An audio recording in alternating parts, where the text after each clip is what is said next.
जय श्रीमन नारायण। राधे राधे। कैसे हैं आप लोग? आशा करती हूँ भगवान हरि की कृपा आप सभी पर बनी रहे। और आज हम सुनेंगे श्री सत्यनारायण भगवान की कथा, अध्याय 4 और 5। तो चलिए शुरू करते हैं। श्री सूत जी बोले, साधु बनिया मंगल आचरण और ब्राह्मण को धन देकर अपने नगर के लिए चल पड़ा। साधु के कुछ दूर जाने पर भगवान सत्यनारायण ने उसकी सत्यता की परीक्षा के विषय में जिज्ञासा हुई। साधु, तुम्हारी नाव में क्या भरा है? तब धन के मंद में चूर दोनों महाजनों ने अवहेलना पूर्वक हंसते हुए कहा, दंडित, क्यों पूछ रहे हो? क्या कुछ द्रव्य लेने की इच्छा है? हमारी नाव में तो लता और पत्ते आदि भरे हुए हैं। ऐसी निष्ठुर वाणी सुनकर तुम्हारी बात सच हो जाए, ऐसा कहकर दंडी सन्यासी का रूप धारण किए हुए भगवान विष्णु दूर जाकर समुद्र के समीप बैठ गए। दंडी के चले जाने पर नित्य क्रिया करने के पश्चात उतराई हुई अर्थात जल के ऊपर की ओर उठी हुई नौका को देखकर साधु अत्यंत आश्चर्यचकित में पड़ गया और नाव में लता और पत्ते आदि देखकर मूर्छित होकर वहीं पृथ्वी पर गिर पड़ा। सचेत होने पर वानिक पुत्र चिंतित हो गए। तब उनके दामाद ने इस प्रकार कहा, आप शोक क्यों कर रहे हैं? दंडी के श्राप दे दिया है। इस स्थिति में वह चाहे तो सब कुछ कर सकते हैं, इससे कोई भी संयंत्र नहीं है। चलिए हमें उन्हीं की शरण में चलना चाहिए, वही मन की इच्छा पूर्ण होगी। दामाद की बात सुनकर वह साधु बनिए के पास गया और वहां दंडी को देखकर उसे भक्ति पूर्वक प्रणाम किया और आदर पूर्वक कहने लगा, आपके सम्मुख हमने जो कुछ कहा असत्य भाषण हुआ, अपराध किया है, आप मेरे इस अपराध को क्षमा करें।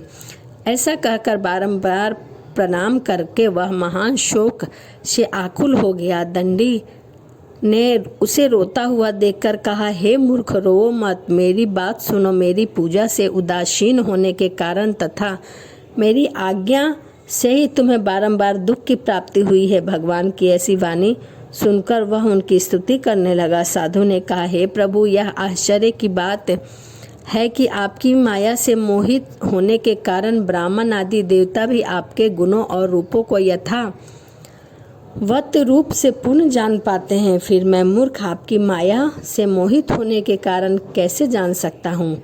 आप प्रसन्न हो और मेरी धन संपत्ति के अनुसार मैं आपकी पूजा करूँगा। मैं आपकी शरण में आया हूँ।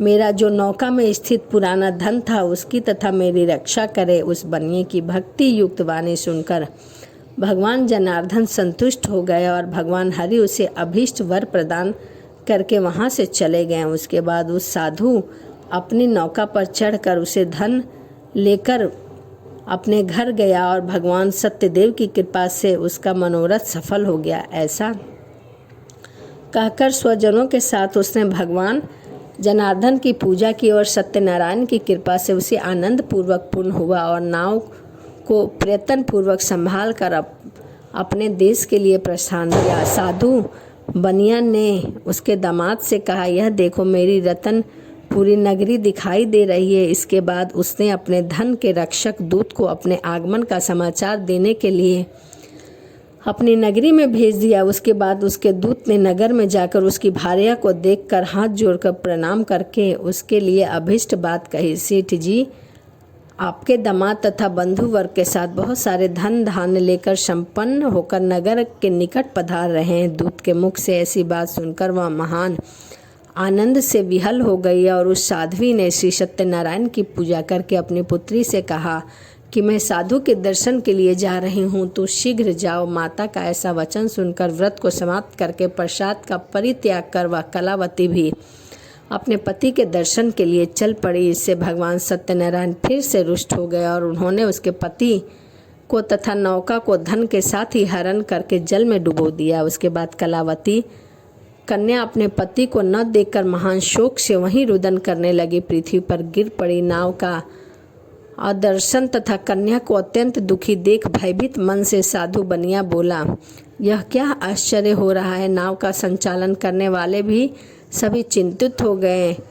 इसके पश्चात लीलावती भी कन्या को देखकर विहल करने लगी और अत्यंत दुख से विलाप करने लगी।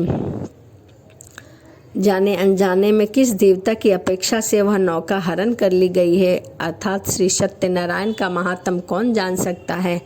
ऐसा कहकर उसके स्वजन भी विलाप करके रोने लगे। कलावती कन्या भी अपने पति के नष्ट हो जाने पर दुखी हो गई और पति की पादुका लेकर उनका अनुगमन करने लगी। उनके मन में निश्चय किया। कन्या इस प्रकार के आचरण को देखकर भार्य सहित वह धर्म यज्ञ साधु बनिया अत्यंत शोक शप्त हो गया और सोचने लगा, या तो भगवान सत्यनारायण ने यह अपहरण किया है अथवा सभी भगवान सत्यदेव की माया से मोहित हो गए हैं। अपनी धन शक्ति के अनुसार भगवान सत्यनारायण की पूजा करूंगा।